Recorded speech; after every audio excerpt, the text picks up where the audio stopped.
Ya Ali Madad, welcome to the Global Ilm Midlas. नूर इलाही अव्वल था सो आखिर जग में पाया ज़हूर, इसी दिन के ताबे होवे उसमें रोशन होवे रब का नूर। खत्म किया इस कलाम को सब जाहिर कहे सुनाया, सो पढ़ो सीखो सुनो और सुनाओ, यूं मौला ने हुक्म फरमाया। नूर मौलाना शाह करीम हुसैनी हाज़िर इमाम, या मौला मेहरबान मदद फरमा, अल्लाहुल कय्यूम अली अल्लाह मदद फरमा। तमाम साथियों को एक बार फिर यानी मदद। हम आज कलामे इमाम मुबीन फरमान नंबर 17 हजरत इमाम आका सुल्तान मोहम्मद शाह सल्लल्लाहु अलैहि के फरामीन को पढ़ने जा रहे हैं। इससे पहले कि हम इस फरमान का आगाज करें, आपने नोट किया होगा कि पिछले 16 फरामीन जो हमने पढ़े हैं इस लाइन पर, उसमें एक ऐसी बीमारी की तरफ इमाम ने इशारा फरमाया है, एक ऐसी बुरी आदत जो हमारे अंदर न जाने कब और कहां से आ गई है, उसकी तरफ मौला ने बार बार इशारा फरमाया है। और वो बीमारी है गिला गिबत की। एक ऐसी बीमारी कि अगर उससे हम अपना पीछा छुड़ा लें, अगर इस बीमारी को हम ठीक कर लें, तो हमारे तकरीबन सारे गुनाह, सारी बुराइयां दूर हो जाएंगी। लेकिन एक बीमारी की वजह से हम एक बहुत बड़े गुनाह के जाल के अंदर फंसे हुए हैं और किसी वजह से उससे निकल नहीं पाते हैं। उसकी क्या वजह हो सकती है? या तो हम गिला गिबत को सोचे समझे बगैर करते हैं, या हम ऐसी बातों को गिला गिबत समझते ही नहीं है कि जो हकीकत में गिला गिबत है। अगर हम एक एग्जाम्पल से उसको समझना चाहें तो हम अक्सर कहते हैं कि जो बात सच्ची है तो मैं क्यों नहीं करूं। अगर मैं किसी की बुराई को जानता हूं और अगर वो बात सच्ची है तो मैं क्यों ना करूं, वो तो बात सच्ची है। उसकी नजर में ये गिला और गिबत है ही नहीं। इसकी वजह से वो इस गुनाह के अंदर अपने आप को शामिल कर लेता है और उसको पता भी नहीं चलता है कि वो कोई बुराई कर रहा है। आप देखें कि खुदा हमारे गुनाहों पर, हमारी छोटी छोटी शॉर्टकमिंग्स, यानी कि हमारी छोटी छोटी जो खामियां हैं, उस पर पर्दा डाले हुए हैं।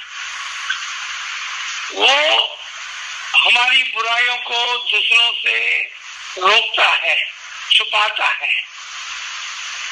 वरना कौन इंसान है जिसके अंदर कोई बुराई नहीं, कोई कमी कोताही नहीं।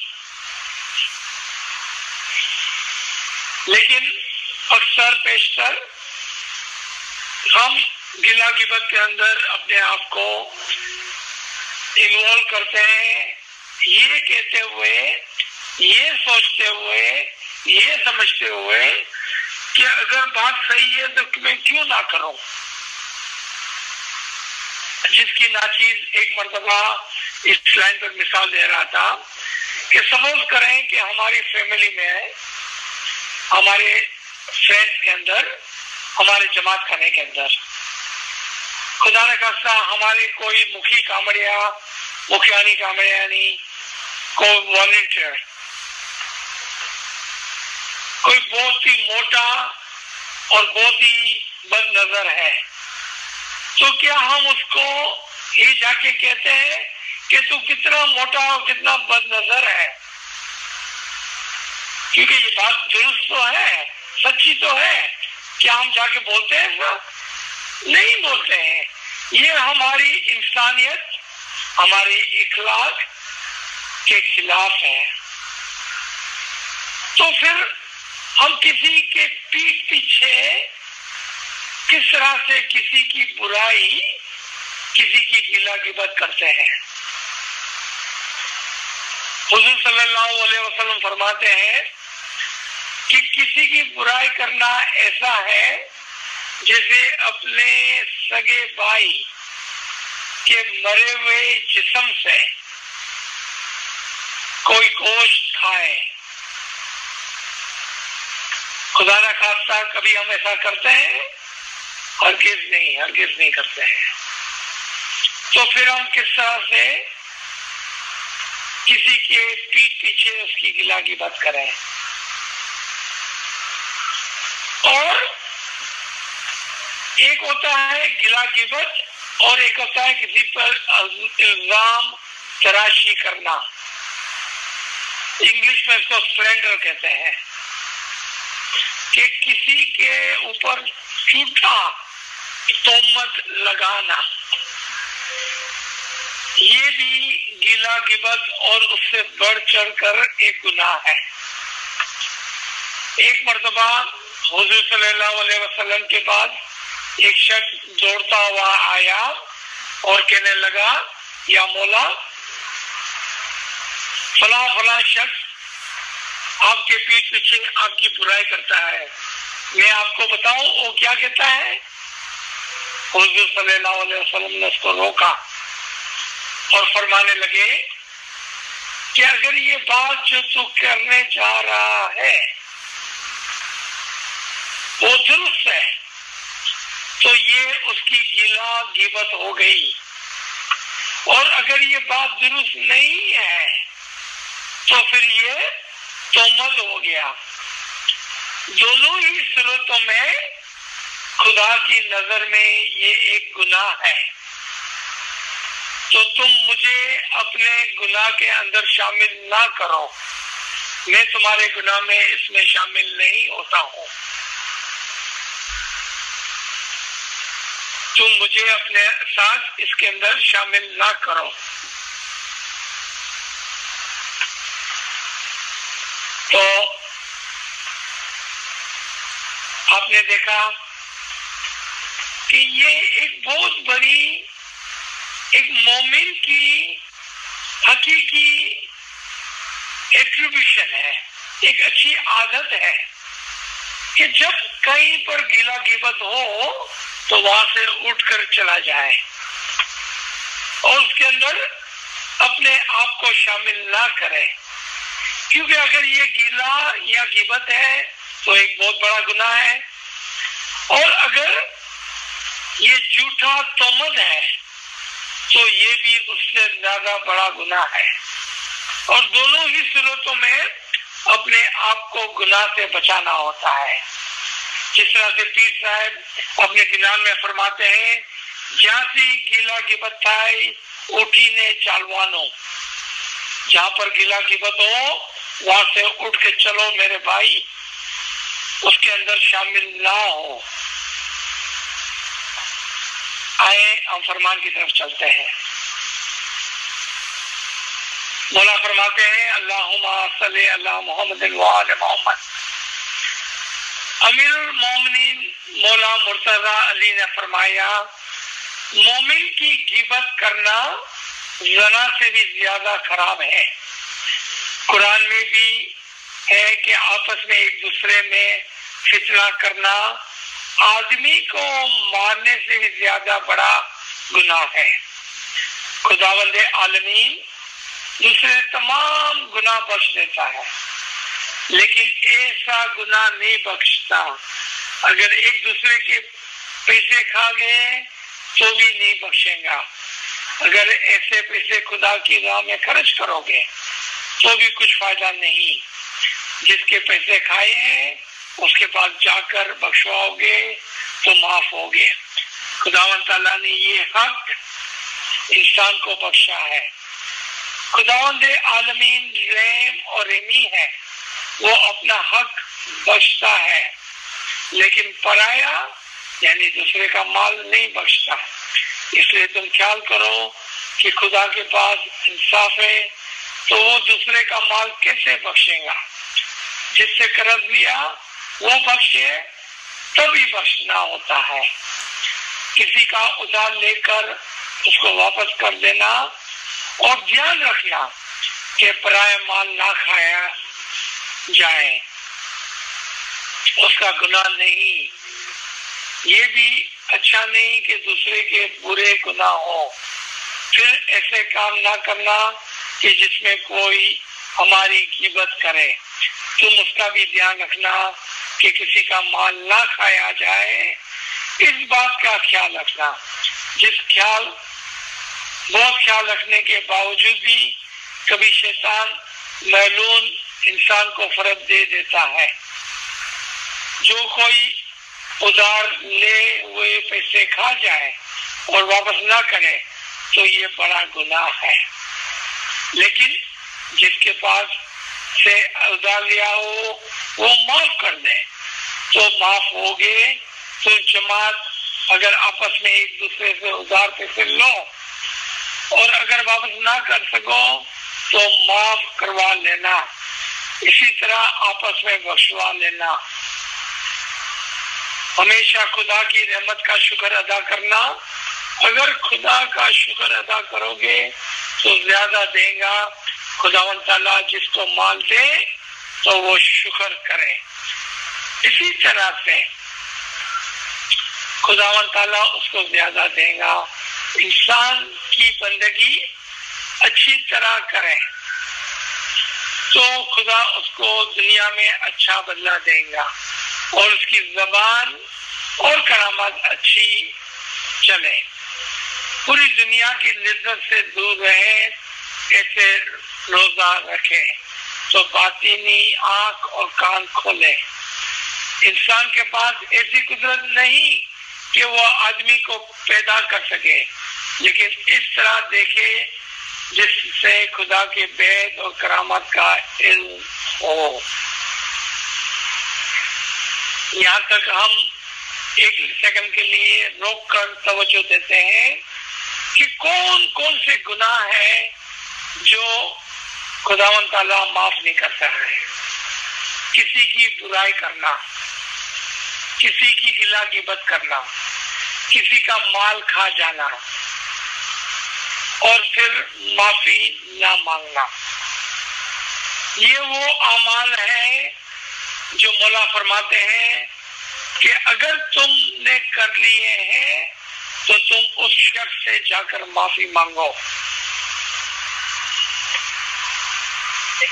ऊपर के फरमान में मौला ने फरमाया कि अगर तुम मेरी रसूल की भूल चूक कर लेते हो तो मैं तुम्हें माफ करूंगा, लेकिन किसी की गिला गिबत और किसी के पैसे खा लिए तो वो मैं माफ नहीं करूंगा। उसके लिए जरूरी है कि तुम उस शख्स के पास जाकर माफी मांगो। लेकिन सबसे बेहतरीन ये होगा कि हम आपस में एक दिल हो जाएं और किसी की गिला गिबत ना करें और फिर इबादत बंदगी करें और अच्छे अमाल करें तो मौला हमारे गुनाह बख्शेगा, हमें जन्नत नसीब करेगा, हमें नूरानी दीदार नसीब करेगा और इंशाअल्लाह कल हमें असल में वासिल करेगा। मौला आगे फरमाते हैं, हजरत अमीरुल मोमिनीन और पैगंबर ने फरमाया, सलमान फारसी अहले बैत के दर्जे पर है। पहले सलमान काफर था, फिर दुनिया में परहेजगारी की और दुनिया की लज्जत से दूर रहा। तब वो खुदावंद ताला ने उनको अबूशर से बगदाद तक की हुकूमत इनायत फरमाई। यहाँ पर क्या लेसन है हमारे लिए कि इंशाल्लाह हम मोमिन हैं, हम इमाम की बैयत में हैं। अगर एक काफिर भी इमाम की बैयत में आकर अच्छे काम करें और दुनिया की लिज्जत से दूर रहे। अब यहाँ पर एक बात समझने की जरूरत है, जब हम किसी की गिला गिबत करते हैं तो हमें बहुत मजा आता है और हम चटकारे भर भर कर किसी की बुराई गिला गिबत करते हैं। ये बहुत ही बुरी बात है, बल्कि बहुत सारे गुनाहों को जन्म देती है। क्यों? जब हम किसी की बुराई गिला गिबत तोहमत लगाते हैं या किसी के पैसे खा जाते हैं तो उसकी वजह से हमारे अंदर शैतान को एक गुनाह, एक बहुत बड़ा गुनाह रखने की जरूरत पैदा होती है। अब इस कमी कोताही को लेते हुए हमारे अंदर बहुत सारी बीमारियों की जड़ डाल देता है। यानी कि वो क्या कहता है कि देखो कुछ भी नहीं हुआ तुम्हें, तुमने बुराई गिला गिबत की, तुम्हें क्या फर्क पड़ा, बल्कि कितना मजा आया। तुमने किसी के पैसे खा लिए तो उससे क्या फर्क पड़ा, बल्कि तुम पैसे वाले हो गए और वो गरीब। इस तरह से हमारे अंदर एक बुराइयों की जड़ डालता है और इसको बार बार हमारे खिलाफ इस्तेमाल करता है और हमें कहता है कि देखो ये बुराई नहीं है। इमाम अपने एक फरमान में फरमाते हैं कि अगर आपने सफेद कपड़े पहने हुए हैं, आपका लिबास अच्छा है, पाकीज़ा है, और अगर उसके ऊपर एक गंदगी का छिड़का उड़ता है, एक दाना उड़ता है, तो आपको अपने कपड़े से गिन आने लगती है और आप कहते हैं मैं जल्दी जाकर अपने लिबास चेंज कर लूं और मेरे कपड़े पर कोई भी गंदगी, कोई भी दाग ना हो। आपको बहुत बुरा लगता है और जल्दी से आप उस कपड़े से जान छुड़ा लेते हैं। लेकिन अगर आपके कपड़े गंदे हो गए, उसके ऊपर एक और कचरा, एक और बुराई का दाना गिरता है, आपको बिल्कुल पता नहीं चलता है। इसी तरह से जब हम अपना दिल, अपना दिमाग, हमारे विचार, अपनी जबान, अपनी आंख, अपने कान, अपने हाथ पाक रखते हैं और फिर अगर उसके ऊपर एक भी गुनाह का दाग पड़ता है तो फौरन से हमारी तवज्जो उस गुनाह के ऊपर जाती है और हम कहते हैं मैं क्या करूं कि मैं इस गुनाह से दूर हो जाऊं, मैं अपने आप को दोबारा से पाक कर लूं।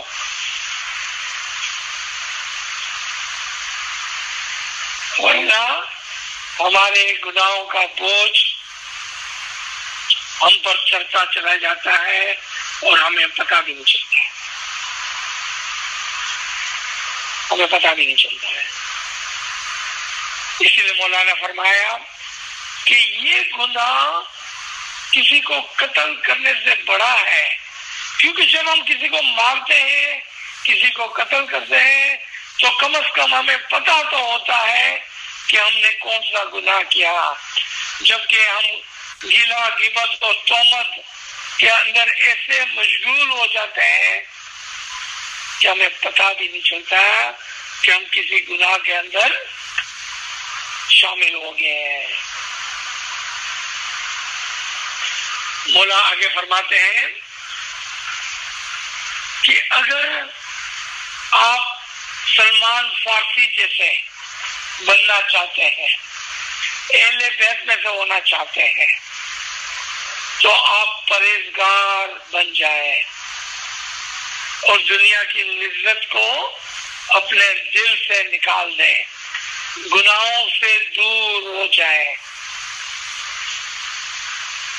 तब आप पीर सदरुद्दीन जैसे, सलमान फारसी जैसे फरिश्ते जैसे बन सकेंगे। मौला फरमाते हैं कि दूसरे दरवेश थे, लेकिन वो सलमान से नीचे दर्जे पर थे।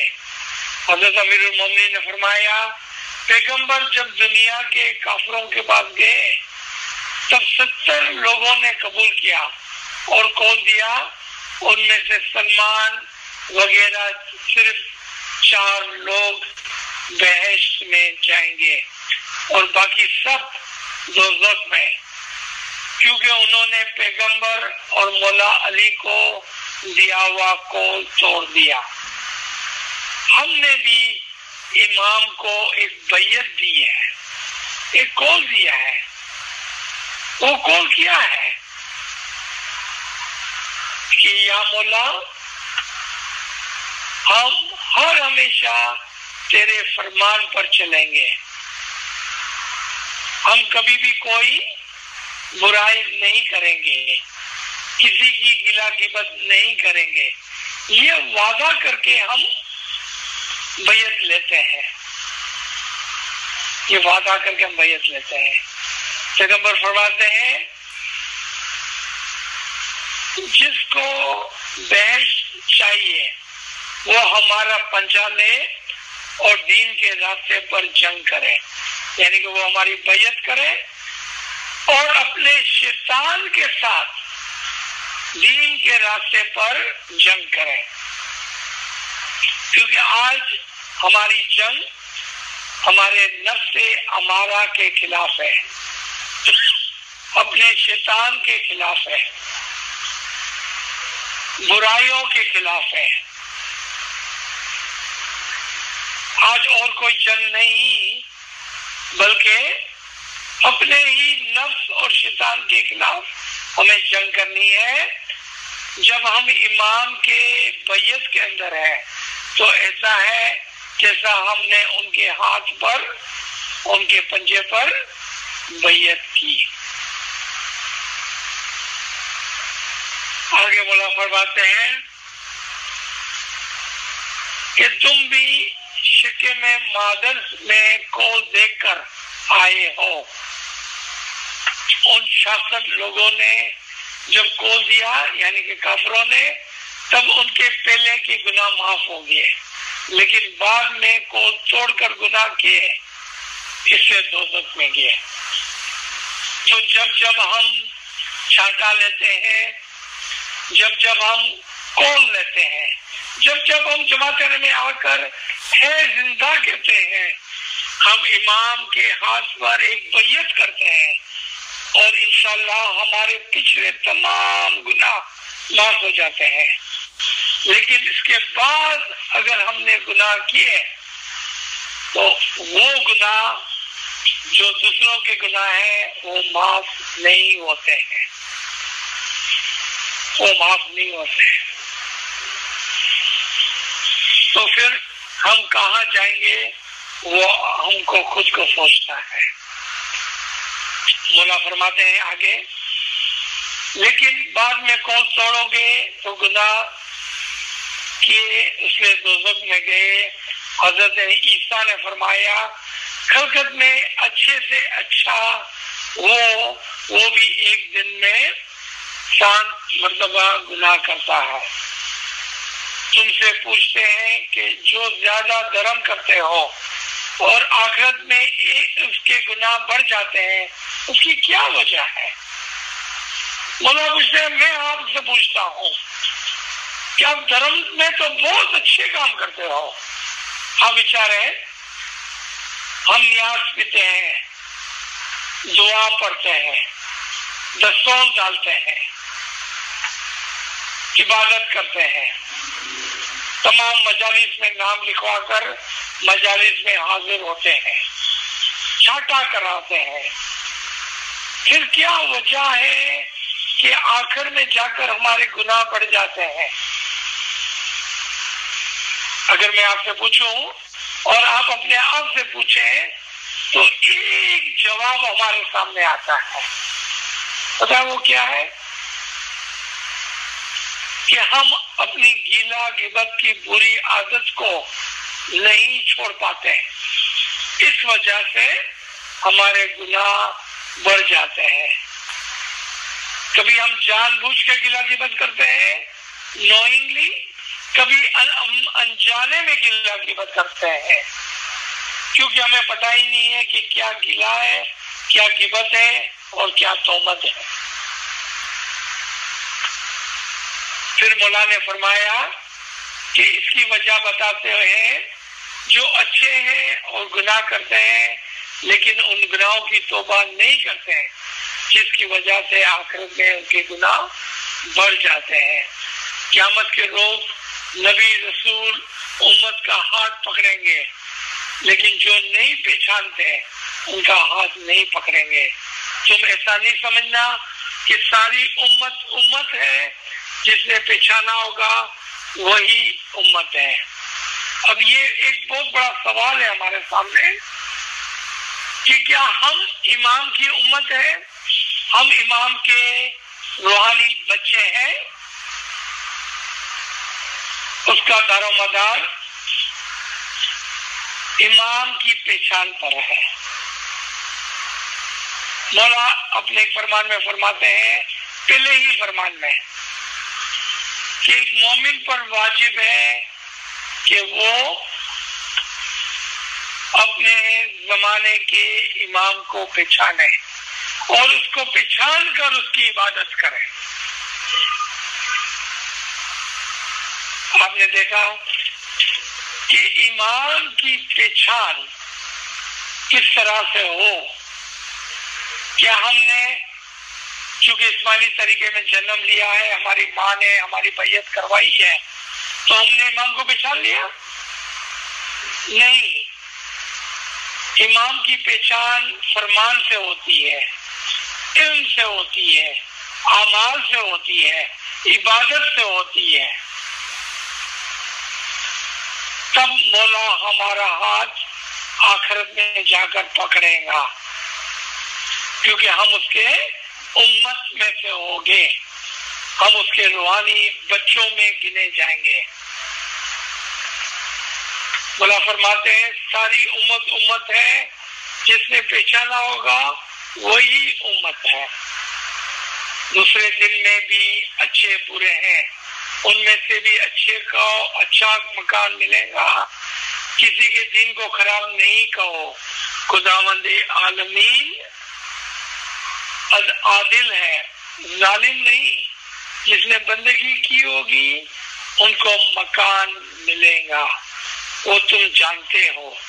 लेकिन शनाख्त करने वालों को आला मकाम मिलेगा।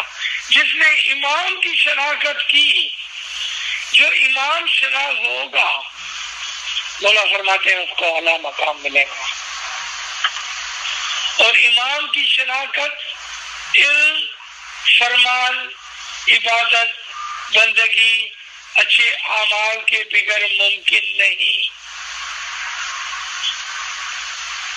मौला आगे फरमाते हैं बेहश्त में अच्छी चीजें और मेवे हैं, वो तब मिलेंगे जब तुम आपस में प्यार मोहब्बत रखोगे। बेहश्त में बड़े बाग हैं, अच्छे मेवे हैं, अच्छे मकान हैं। जिसको शनाख्त होगी उनको ये मकान मिलेंगे। ऐसा ख्याल नहीं करना कि रूह बेहश्त में जाएंगी, ऐसा नहीं है। वो असल हालत में बेहश्त में जाएंगी। असल हालत क्या है? क्या ये जिस्म के साथ हम बेहश्त में जाएंगे? नहीं। मौला फरमाते हैं कि आप बेहेश्त में नूरानी बदन के साथ जाओगे, अपने असल बदन के साथ जाओगे, अपनी असल रूह के साथ जाओगे। और वो रूह की निजात किस तरह से होगी? मौला फरमाते हैं जिसने अच्छी बंदगी की होगी वो मुर्तजा अली के हुजूर में बैठेंगे। तुम अपने इस बदन और शक्ल से खुदा के पास होगे और तुम जवान होगे और तुम्हारे चेहरे पर नूर होगा। ऐसा नहीं 80 बरस के ज़ईफ जवान होगे, ऐसा भी नहीं, लेकिन नूरानी वजूद से बेहेश्त में जाओगे। किससे जाएंगे? नूरानी वजूद से बेहेश्त में जाओगे। तुम्हें ये खबर नहीं कि बेहेश्त में कोई ज़ईफ नहीं, और ऐसा ख्याल नहीं करना कि बुढ़ा होगा, वो जवान होगा, वो बेहेश्त में जाएगा। आप समझ रहे इस बात को? ये थोड़ा अगरा फरमान है।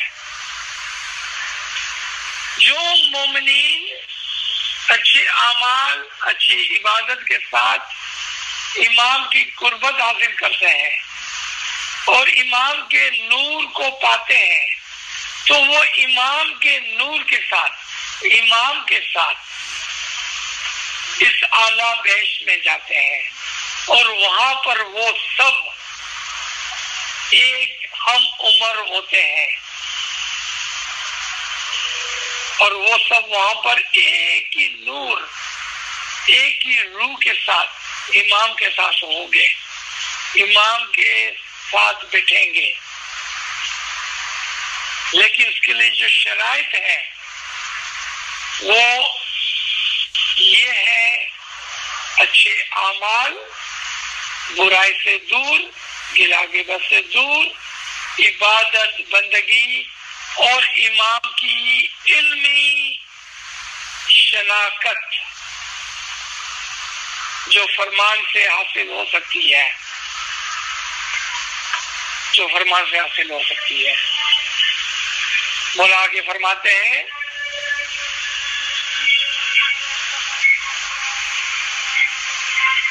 कि जो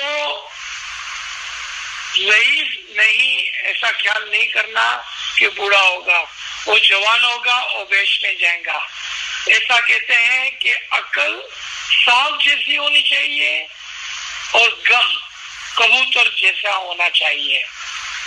सांप जैसा होकर किसी को दुख ना पहुंचाए, ऐसे बन सको तो अच्छा है।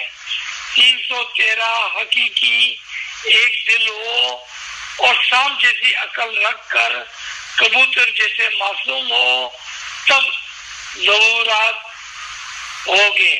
तुम्हें मालूम नहीं कि एक गाली देने में कितना गुनाह है, अगर खबर हो तो गाली ना दोगे। यहाँ पर कुछ एक्सप्लेनेशन की जरूरत है। सांप जैसा अक्लमंद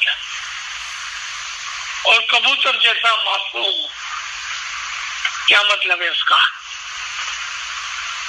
कि जब इल्म की बात आए तो होशियारी दिखाना, सांप की तरह उस पर बैठ जाना, यानी कि इल्म को हासिल कर कर उससे फायदा उठाना, उसको अपने दामन में बांध लेना, और जब गुरूर वगैरह की बात आए तो मासूम बन जाना, कहना मुझे नहीं पता है इसके बारे में कुछ भी। जब गुरूर की बात आए तो कहना मैं तो गरीब और नाचीज हूँ, कबूतर की तरह मासूम हो जाना। तब जाके आप 313 मोमिन में शामिल हो गए। तब आपके लिए अली अल्लाह इमाम नूर का ज़हूर होगा, आपको दीदार नसीब होगा। किसी की बुराई, किसी को गाली ना देना, क्योंकि वरना आपकी मासूमियत, आपका सवाब, आपका अजर खत्म हो जाता है। अगर दुनिया को पहले से दोज़ख की तकलीफ और बहश के मेवे की खबर हो जाए तो देखेंगे कि दुनिया की तमन्ना ना रखे। आज हमें पता है कि दोज़ख की तकलीफ क्या है। दोज़ख की तकलीफ जहालत है, दोज़ख की तकलीफ अंधेरा है, दोज़ख की तकलीफ इमाम के दीदार से दूरी है, दोज़ख की तकलीफ इमाम के नूर से दूरी है। जन्नत के मेवे क्या है? जन्नत के मेवे इमाम का दीदार है, इमाम की पहचान है, इमाम की मारिफत है, इमाम की कुर्बत है। आप जानते हैं कि वो क्या है, तो मौला फरमाते हैं तो फिर दुनिया से दूर रहो, बुराइयों से दूर रहो। इसके बाद मौला फरमाते हैं मादन का रवैया कुछ काम नहीं कुछ काम नहीं आवे, हमेशा दुख तो बराई सिर्फ खुदा की है। हमेशा देखो तो बराई सिर्फ खुदा की है। मोमिन के चेहरे पर नूर होगा, ये देखकर कितने ही उस दिन अफसोस करेंगे क्योंकि हमने ऐसे अच्छे काम नहीं किए। जो मुर्तज़ा अली के हुजूर में जाने वाले हैं वो बातिन की आंख से देखते हैं, वो मुर्तज़ा अली को आंखों से देखते हैं, लेकिन बातिन से मौला का नूर देखते हैं। आप समझ रहे हैं इस बात को? कुरान के अंदर सूरह हदीद के अंदर फरमाया गया कि उस दिन आप देखोगे कि मोमिन मर्द और मोमिन औरतें और उनका नूर, किनका नूर? उनका नूर उनके आगे आगे और दाएं तरफ दौड़ रहा होगा और उनको कहा जा रहा होगा कि दाखिल हो जाओ जन्नतों में जिसके लिए तुम्हें बुशारत दी गई थी। हमेशा रहो इस इमाम की जन्नत में जिसके लिए तुम्हें पहले से खुशखबरी दी गई होगी। और वहीं पर दूसरे लोग होंगे, वो कहते होंगे या मेरे भाई या मेरी बहन, ये मोमिन तुम अपने नूर में से मुझे भी कुछ दे दो। और वो अफसोस करेंगे कि हमने वो अच्छे अमाल क्यों नहीं किए जो आपने किए थे, जिसकी वजह से आपके पास इमाम का नूर है, जिसकी वजह से आपके पास इमाम का दीदार है, जिसकी वजह से आप इस आला जन्नत में हैं। वो कहेंगे मेरे भाई मेरी बहन मुझे भी अपने नूर में से कुछ दे दो। आप कहेंगे लौट जाओ वहां पर जहां पर तुमने अपना नूर खोया था, वहां पर लौट जाओ।